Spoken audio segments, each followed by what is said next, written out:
Welcome guys.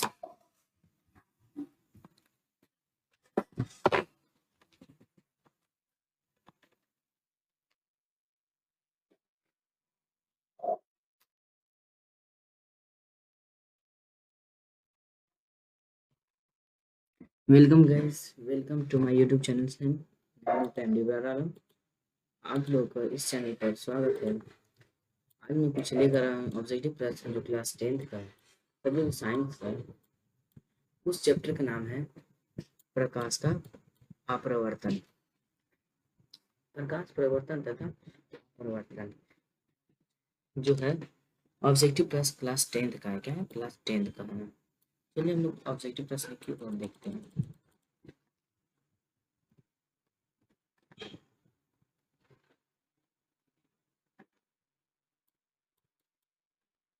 Objective प्रश्न है जो पहले तक रहेंगे।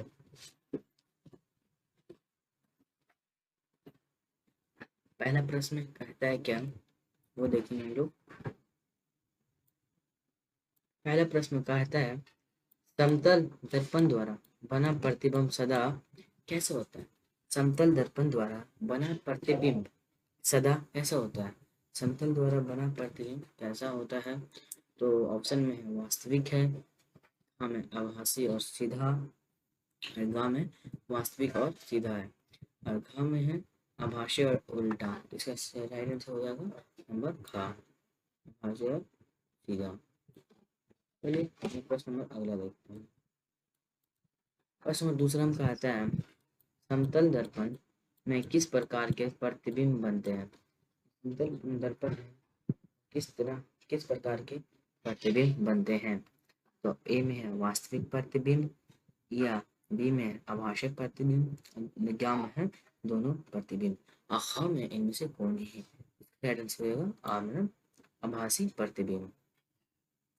समतल दर्पण में किस प्रकार की प्रतिबिंब बनती है तो आप लोग पता चल गया होगा, आभासी प्रतिबिंब।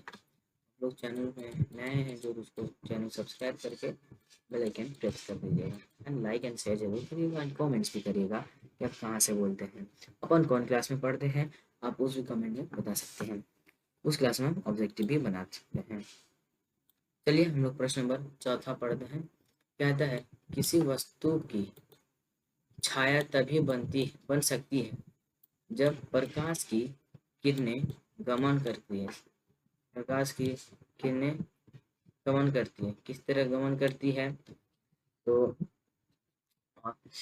फिर से वो क्वेश्चन पढ़ता, कहा था किसी वस्तु की छाया तभी बन सकती है जब प्रकाश की किरणें गमन करेगी। तो कैसे करेगी? ऑप्शन में सीधी रेखा में, या टेढ़ी रेखा में, ग में है किसी भी दिशा में, किसी भी दिशा में, और एक तो है इनमें से, हाँ इनमें से कोई नहीं।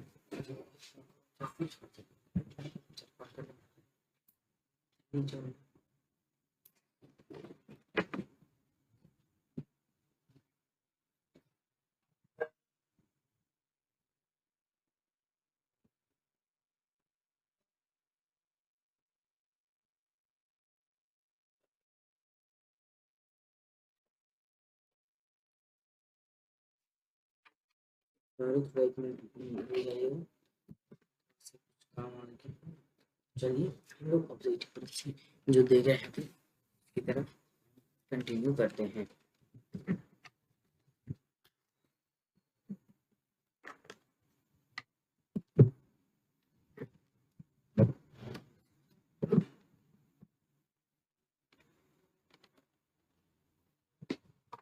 चलिए इसका राइट आंसर मैं बताने की कोशिश कर सकता हूँ। इसका राइट आंसर हो जाएगा सीधी रेखा में। क्या? सीधी रेखा में गमन करती है। तो चलिए प्रश्न नंबर अगला हम लोग देखते हैं। प्रश्न नंबर पांचवा कहता है प्रकाश स्रोत के सामने एक हरी रंग की छड़ी को खड़ा कर रख देने पर उसकी छाया कैसी बनेगी होगी? यहाँ पे प्रश्न फिर से हम पढ़ लेते हैं एक बार। कहता है प्रकाश स्रोत के सामने एक हरी रंग की प्रकाश स्रोत के सामने एक हरी रंग की छड़ी को खड़ा कर रख देने पर उसकी छाया कैसी होगी? तो उसकी छाया कैसी होगी तो देखते हैं हम लोग। तो पहले में होता है लाल रंग की, अखा में है हरी रंग की, अगा में है काली रंग की, अघा में है पीली रंग की। इसका राइट आंसर 11 नंबर हो जाएगा काली रंग की। चलिए हम लोग प्रश्न और अगला देखते हैं। छठा में कहते हैं, छठा में जो प्रश्न है उसके बारे में हम लोग पढ़ते हैं। छठा प्रश्न जो कहता है, किसी प्रकाश स्रोत के सामने एक रुकावट रख देने पर, एक रुकावट रख देने पर बनती है। इस तरह से प्रश्न पढ़ते हैं हम लोग। कहता है कि किसी प्रकाश स्रोत के सामने एक रुकावट रख देने पर बनती है, तो कैसी बनती है इसके हम लोग ऑप्शन पढ़ते हैं। ए में कहता है छाया, बी में कहता है, खा में कहता है उपछाया, गा में कहता है कुछ भी नहीं। तो इसका शायद राइट आंसर हो जाएगा घ नंबर, का और खा दोनों हो जाएगा, क्या का खा दोनों हो जाएगा। इसका राइट हम लोग क्या मारेंगे, घ नंबर। चलिए बहुत अच्छे। प्रश्न नंबर अगला हम लोग देखते हैं।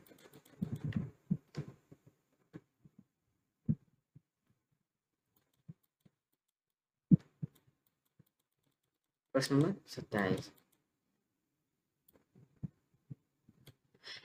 कहते हैं, प्रकाश स्रोत के सामने एक गेंद को रखने पर, एक गेंद को रखने पर उसकी छाया कैसी बनती है। कहता है प्रकाश स्रोत के सामने, स्रोत के सामने एक गेंद को रखने पर उसकी छाया कैसे बनती है। अपन पहला में होता है ठोस गोल, बी में कहता है वृत्तीयकार, सी गा में कहता है त्रिभुजाकार, और खा में कहता है चौकोर। तो क्या हो जाएगा, खा नंबर हम लोग का राइट आंसर हो जाएगा वृत्ताकार। गेंद को छाया पर प्रकाश के स्रोत पर रखे जाए तो।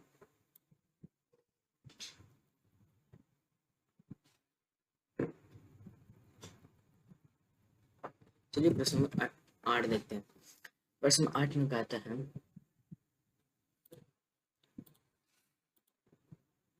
दृष्टि के भौतिक, दृष्टि की भौतिक अनुभूति को कहा जाता है।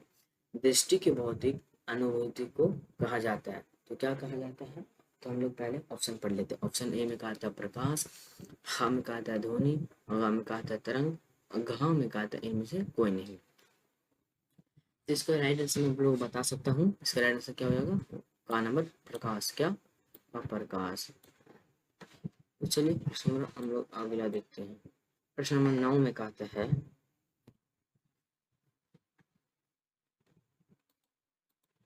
प्रकाश एक रूप है। प्रकाश एक कैसा रूप है, तो शक्ति का या ऊर्जा का या कार्य का या बल का। तो प्रकाश एक ऊर्जा का रूप है। चलिए प्रश्न नंबर हम लोग आगे देखते हैं। प्रश्न नंबर 10वां, 10वां में कहता है क्या, उसके बारे में हम लोग पढ़ते हैं। प्रश्न नंबर 10वां में कहता है, किसी माध्यम में, किसी माध्यम में प्रकाश की किरणें माध्यम से के कारणों का, कारणों को, कारणों को कहा जाता है। फिर जब हम पढ़ते हैं, कहता है किसी माध्यम में प्रकाश की किरणें माध्यम के कारणों को कहा जाता है, तो क्या कहा जाता है।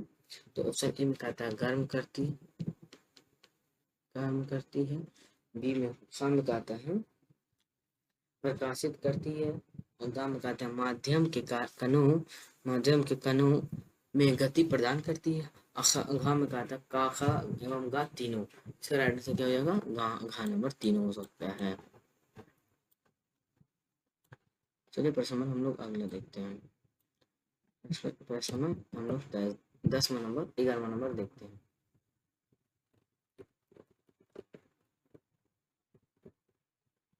आप लोग थोड़ा कमेंट से जल्दी से लोग एक सब्सक्राइब, एक चैनल का नाम और अपना बताते जाइएगा, और कमेंट आप लोग जरूर करते जाइएगा। प्रश्न नंबर 11 में कहता है, प्रकाश किस ऊर्जा का रूप है। जो प्रकाश है वह किस ऊर्जा का रूप है। तो प्रकाश किस ऊर्जा का रूप है, आप लोग को राइट आंसर बताने का तो क्या हो जाएगा, विकर्णीय ऊर्जा, क्या विकर्णीय ऊर्जा। चलिए हम थोड़ा जल्दी जल्दी से बताने की कोशिश करते हैं।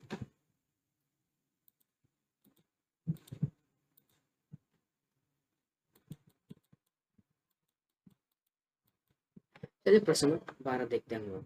प्रश्न 12 में कहता है, प्रकाश तरंग किस प्रकार की तरंगे होती है?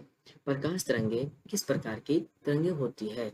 इसका 12 हो जाएगा हम लोग का राइट आंसर विद्युतीय चुम्बकीय तरंगे हो जाएगा खा नंबर विद्युतीय चुम्बकीय तरंगे। चलिए प्रश्न हम लोग 13 देखते हैं।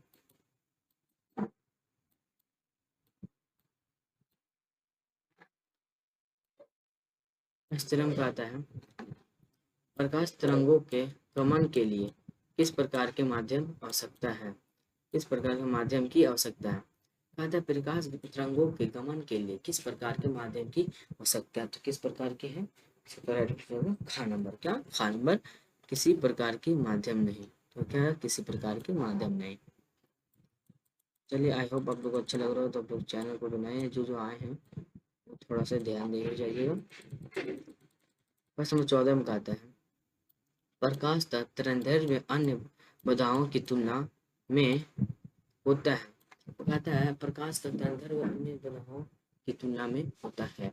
तो इसका राइट आंसर बता दूं तो खा नंबर बहुत छोटा होता है। प्रश्न नंबर हम लोग 15 देखते हैं।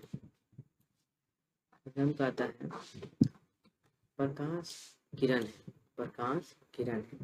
प्रकाश कैसा किरण है हम इसका पढ़ते हैं। इसका मैं तुरंत राइट आंसर बताने की कोशिश करता हूँ। ये नंबर कहाँ नंबर प्रकाश का बिंदु पथ। प्रकाश का बिंदु पथ। चलिए प्रश्न नंबर 16 देखते हैं। कहता है किरणों के समूह को क्या कहा जाता है? किरणों के समूह को क्या कहा जाता है? चलिए हम लोग इसका थोड़ा जल्दी से राइट ऑप्शन आंसर बताने की कोशिश करूंगा। इसका राइट आंसर हो जाएगा किरण पुंज भी और प्रकाश पुंज भी। इसका हम लोग को शायद राइट आंसर हो जाएगा गा नंबर। क्या हो जाएगा गा नंबर। प्रकाश के किरणों के समूह को क्या कहा जाता है? चलिए प्रश्न हम लोग 16 देखते हैं। 17 देखते हैं। कहता है किसी उच्च कोटि के पालिश की गए दर्पण अपने अपने पर पड़ने वाले प्रकाश को परावर्तित करता है। कहता है किसी उच्च कोटि की पालिश की गए दर्पण अपने पर पड़ने वाले प्रकाश को प्रवर्तित करता है। तो प्रवर्तित करता है तो इसका मैं आप लोगों को थोड़ा जल्दी टाइटल से बनाने की कोशिश करता हूँ। तो किस तरह परिवर्तित करता है? पूर्ण रूप से एक का नंबर। चलिए प्रश्न नंबर हम लोग 18 देखते हैं। प्रश्न 18 में कहता है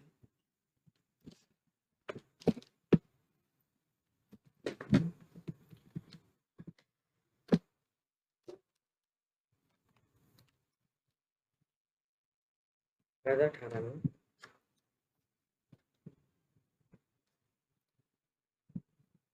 तेल लगा कागज होता है। तेल लगा कागज होता है। ऐसा होता है तेल लगा कागज। तो हम लोग तेल लगा कागज के बारे में पढ़ते हैं। तेल लगा कागज हो जाता है पारदर्शक अपारदर्शक या पारभाषक क्या होगा पारभाषक।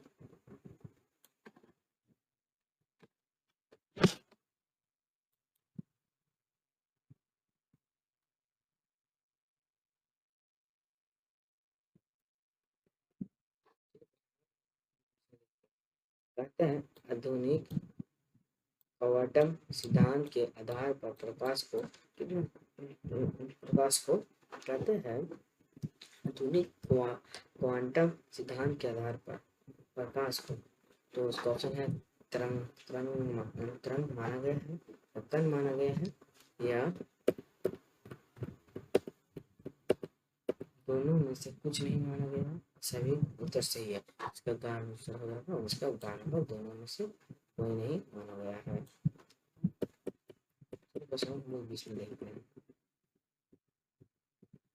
20 में कहता है सूर्य से आने वाले प्रकाश पुंज कैसा सूर्य आने वाले प्रकाश पुंज कैसा होता है? कैसा होता है? तो इसका नंबर समांतर प्रकाश पुंज। समांतर प्रकाश पुंज कैसा हम लोग प्रश्न पढ़ते हैं। कैसे कहते हैं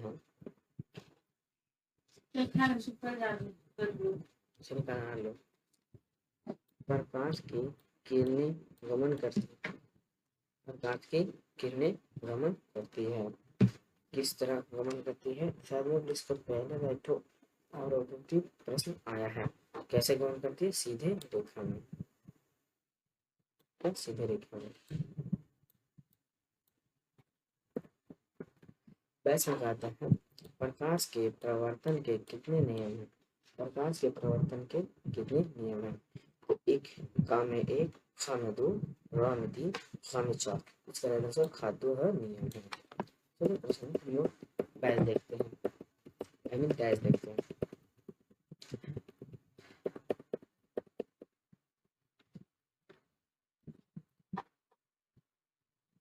कहते हैं फोकस पर अभिसारित करने वाला किरण के परिवर्तन के कारण पाथ समांतर हो जाता है। कहते हैं फोकस पर अभिसरित करने वाला किरण को परिवर्तन के बाद समांतर हो जाता है। तो उसका टेस्ट करें तो तुरंत आप सब जाने कोशिश करते हैं। क्वेश्चन इसका आंसर हो जाएगा का आपतन दर्पण से। पहले 22 में है, 24 में कहते हैं ए बराबर आर बटा 2 सत्य है केवल अवतल दर्पण में या उत्तल दर्पण में, का और खा दोनों में। इससे अवतल और उत्तल में क्या है? दोनों में होगा। तो इसका राइट आंसर हो जाएगा हम लोग का ग नंबर, का और खा दोनों में। चलिए 25 को हम देखते हैं। 25 में कहता है इस बीम का अवतल दर्पण द्वारा बना प्रतिबिंब आभासी या सीधा तथा बिंब से बड़ा पाया गया है। वस्तु की स्थिति कहाँ होनी चाहिए? कहाँ होनी चाहिए? कहाँ होनी चाहिए? चलिए हम लोग इसका आंसर क्या? दर्पण के ध्रुव तथा मुख्य फोकस के बीच।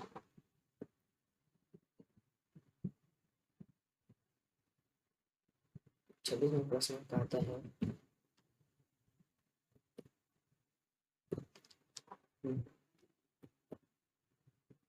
कहता है दर्पण की चौड़ाई को दर्पण कहा जाता है। दर्पण की चौड़ाई को दर्पण कहा जाता है। तो कौन दर्पण कहा जाता है? इसका कहा जाएगा खनामत द्वारा दर्पण। हम लोग 27 में देखते हैं। 27 में कहते हैं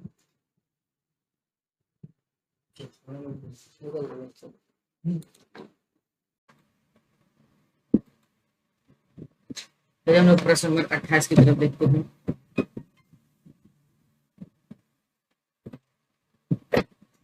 प्रश्न नंबर 28 है। अब 28 प्रश्न जो है अवतल दर्पण में आभासी और सीधे प्रतिबिंब के लिए आवर्धन होता है। अवतल दर्पण में आभासी और सीधे प्रतिबिंब के लिए आवर्धन होता है। क्या आवर्धन होता है? तो ऋणात्मक, धनात्मक, इसको रहना चाहिए धनात्मक।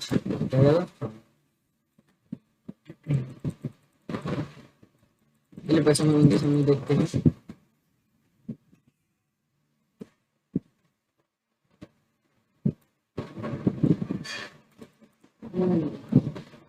उनतीस में कहता है नए कार्तीय चिन्ह परिपाटी के अनुसार दर्पण के सामने रखे गए बिंब दूरी ली जाती है। इसका हो जाएगा खंडवा ऋणात्मक, दूरी ऋणात्मक ली जाती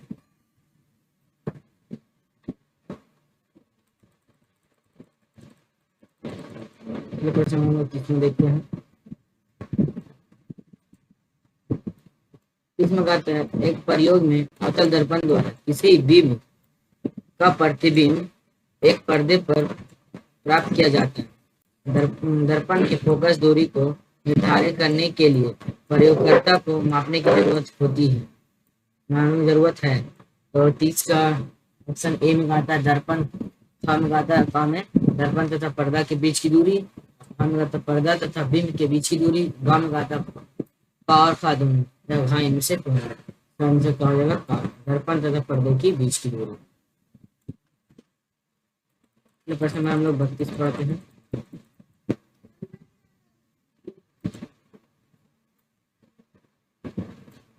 प्रश्न नंबर 32 कहता है उत्तल दर्पण के प्रकरण प्रकरण में दर्पण द्वारा प्रतिबिंब सदैव आभासी एवं सीधा होता है, अतः आवर्धन होगा। ऑप्शन ए में काम का धनात्मक ऋणात्मक धनात्मक और ऋणात्मक दोनों इनमें से कोई।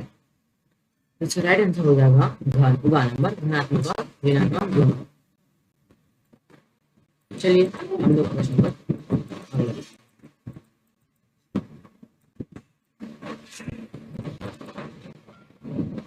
अगला आता है इस दर्पण का उपयोग सामान्यतः वाहनों का पाश्चात्य दर्पण के रूप में किया जाता है। तो किस दर्पण के रूप में किया जाता है, चलिए हम लोग इसका राइट आंसर बता दूं तो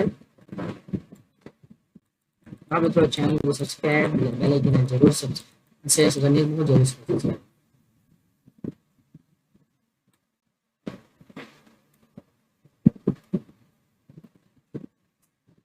तैतीसवां नंबर का आता है उत्तल दर्पण में किस प्रकार का प्रतिबिंब बनता है। उत्तल दर्पण उसमें किस प्रकार का प्रतिबिंब बनता है। काम में कहता है वास्तविक, गस्सा में कहता है आभासी, स्वा में कहता है वास्तविक तथा आभासी, अवसा में कहता है इनमें से कोई नहीं।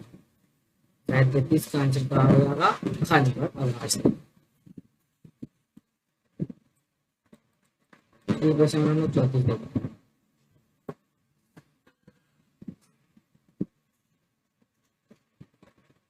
चौबीस में कहता है दाढ़ी बनाने के लिए उपयोग गोलीय दर्पण में सीधा प्रतिबिंब प्राप्त करने के लिए चेहरे को रखना चाहिए।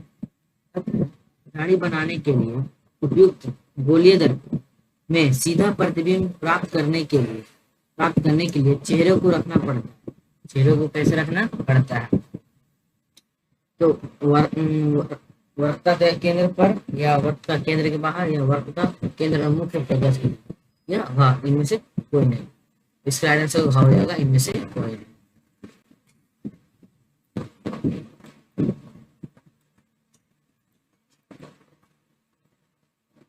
पैंतीस में कहता है प्रश्न वास्तविक वस्तु का हमेशा सीधा प्रतिबिंब बनाने वाला दर्पण होगा। वास्तविक वस्तु का हमेशा सीधा प्रतिबिंब बनाने वाला दर्पण होता है। तो सीधा प्रतिबिंब बनाने वाला दर्पण कौन सा होता है। काम में कहता है समतल, उत्तल, काम में कहता है समतल अवतल, काम में कहता है उत्तल अवतल या समतल उत्तल अवतल तीन। कराना से क्या हो जाएगा खाना समतल उत्तल।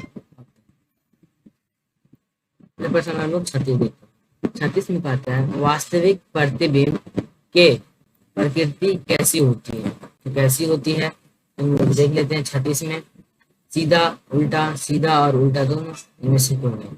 इसका राइट आंसर क्या हो जाएगा, क्या हो जाएगा खाना। जल्दी से जल्दी शेयर करने की कोशिश करेंगे।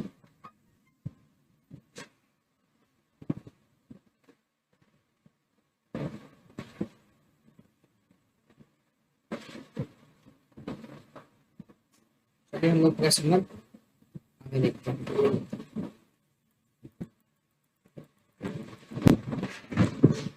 प्रश्न नंबर 37 में कहता है दाढ़ी बनाने में किस प्रकार के दर्पण का उपयोग किया जाता है। दाढ़ी उस दाढ़ी बनाने में दर्पण का प्रयोग किया जाता है। किस दर्पण है, ऑप्शन में ए काम का उत्तर, काम का उत्तर, काम का समतल, हम इनमें से कोई नहीं।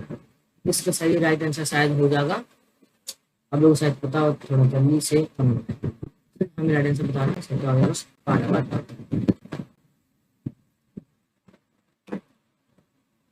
क्या हो जाएगा इसका। चलिए हम लोग प्रश्न करते हैं।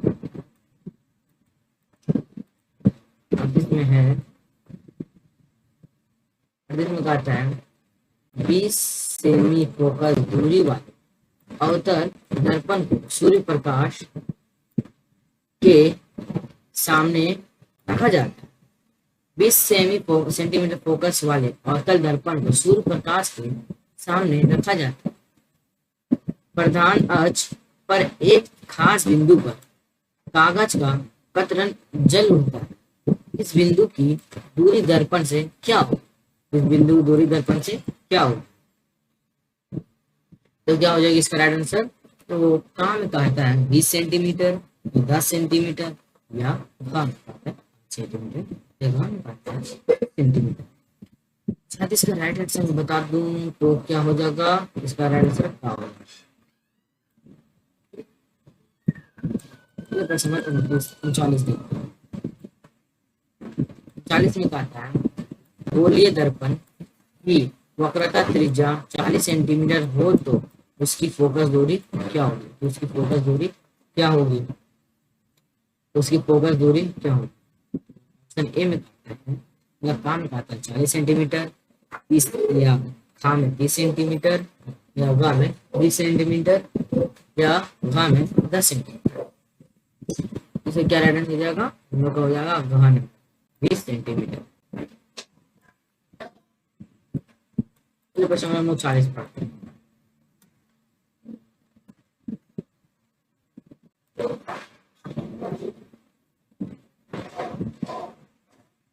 चालीस में कहता है मुख्य अक्ष दर्पण के ध्रुव, मुख्य अक्ष दर्पण के ध्रुव ऑप्शन ए काम का अभिलंब है, या हम 50 डिग्री के कारण कोण पर झुका है, या ग 80 डिग्री 180 डिग्री के कोण पर झुका है, हम 135 डिग्री कोण पर झुका है। इसका राइट आंसर हो जाएगा का नंबर अभिलंब है।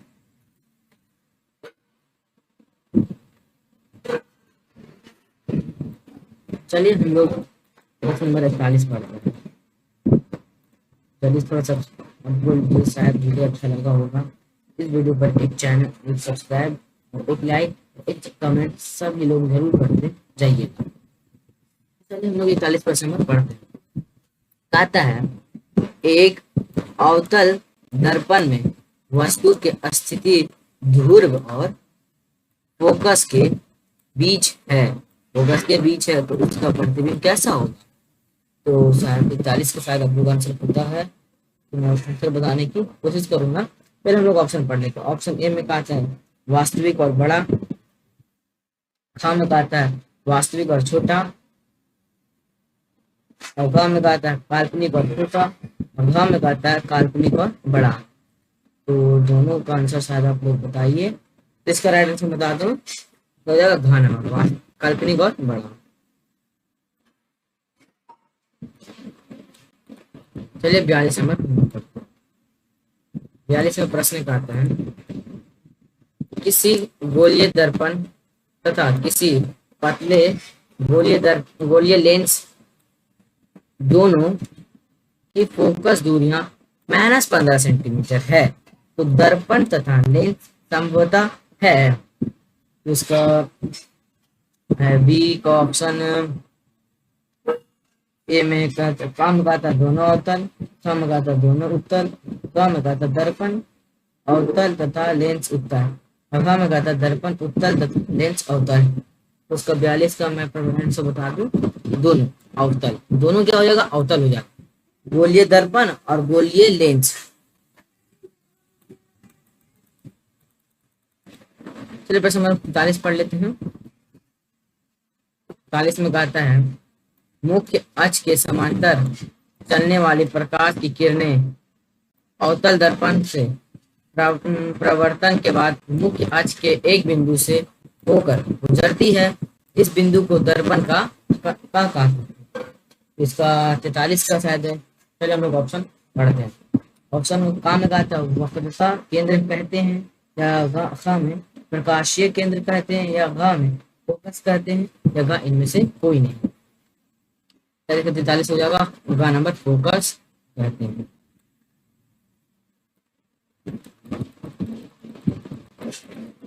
चौवालीस में आया है प्रश्न एक,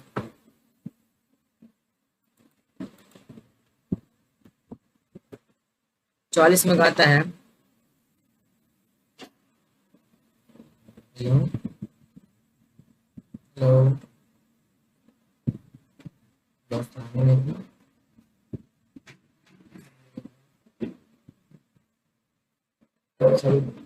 वीडियो बना रहे हैं तो 10 मिनट पर करिए।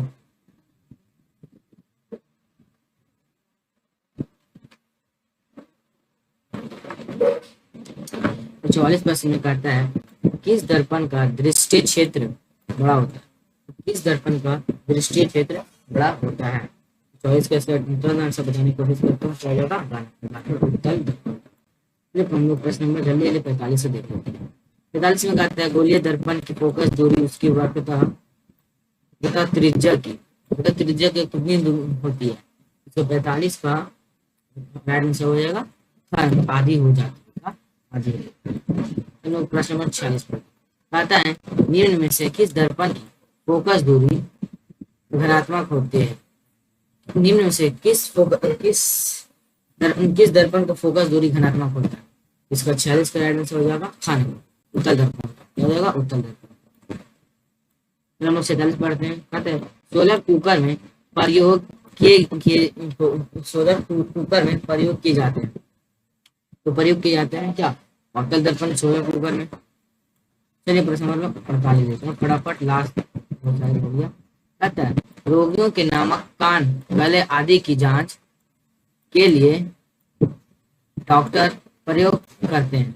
डॉक्टर क्या प्रयोग करते हैं? किस चीज का प्रयोग करते हैं? कान अवतल दर्पण से। चलिए प्रश्न नंबर 49 देते हैं। कहता है आई बराबर आर नहीं लागू होता। आई बराबर आर लागू किस पर नहीं होता? तो उसका हो जाएगा घात किसी में नहीं। 50 में कहता है टॉर्च से किस प्रकार के प्रकाश पुंजी की प्राप्ति होती है? टॉर्च से किस प्रकार पुंजी की प्राप्ति होती है? इसका राइट आंसर क्या हो जाएगा? हाँ नंबर संश्लेषित प्रकाश पुंजी। आई होप आप लोग को अच्छा लगा होगा। तो इस चैनल को आप लोग जरूर से जरूर सब्सक्राइब करें। चैनल को जरूर से जरूर आप सब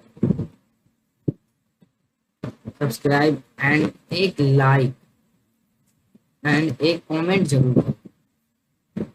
तो मैं चलता हूँ, आप लोग लेकर आया मैं आप लोग अवर वीडियो लेकर आया हूँ यूरोप में राष्ट्रवाद कुछ ऑब्जेक्टिव प्रश्न के माध्यम से लेकर।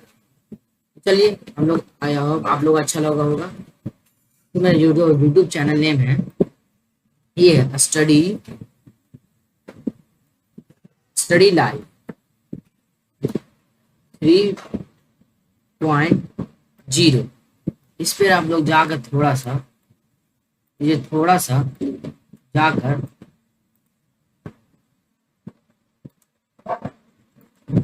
थोड़ा ज्यादा सब्सक्राइब जरूर करें। आई होप आप लोग अच्छा लगा। Bye, good bye.